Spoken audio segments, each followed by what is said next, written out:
শিব পুজো উপলক্ষে এই দুটো পাহাড়, এই পাহাড়টা এরপর আরেকটা পাহাড় আছে, দুটো পাহাড় ওভারটেক করে এই যে ওঠার এইখান দিয়ে রাস্তা ওভারটেক করে শিব পুজো করতে যেতে হবে। দেখা যাক, সাথে থাকুন, উপরে উঠে দেখি কিরকম দেখা যায়। ঠিক আছে, এখন বাজে হচ্ছে বিকেল 6টা, দেখি যেতে যেতে কত বাজে।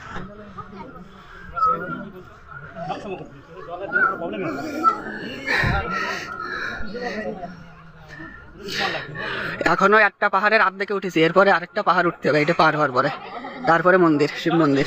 এইখান থেকে গ্রামটাকে ওইরকম দেখা যাচ্ছে, ছোট ছোট ঘর।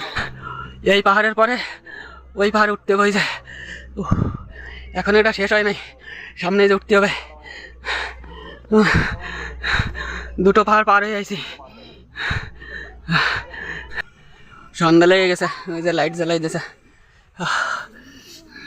এই ব্রিজটা পার হলে তারপরে এই যে পাহাড়, আর এই পাহাড়টায় উঠলেই তারপরে মহাদেবের মন্দির।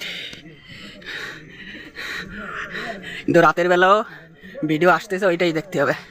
কিরম দেখা যাচ্ছে, শুধু লাইট জ্বলছে। এখনো পাহাড়ে পুরো উঠিনি, এখনো দেরি আছে। দর্শক, অবশেষে পৌঁছে গেলাম পাহাড়ের উপর মন্দিরে।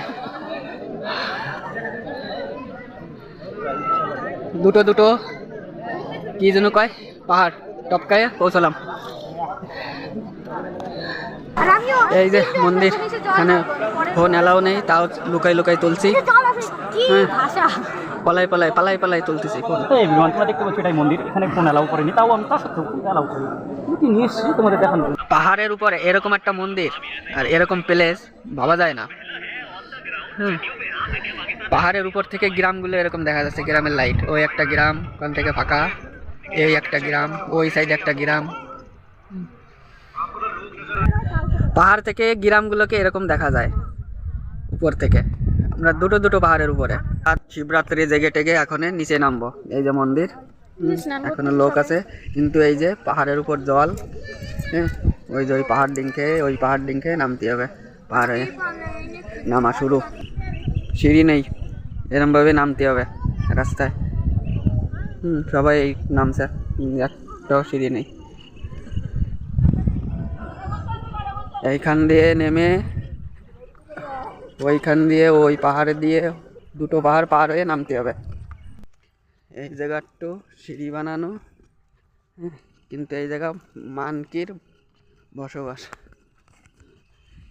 ওই পাহাড়ে উঠছিলাম, এখন এই পাহাড় দিয়ে ওই পাহাড়ে যাব, ওই পাহাড় দিয়ে নামবো নিচে।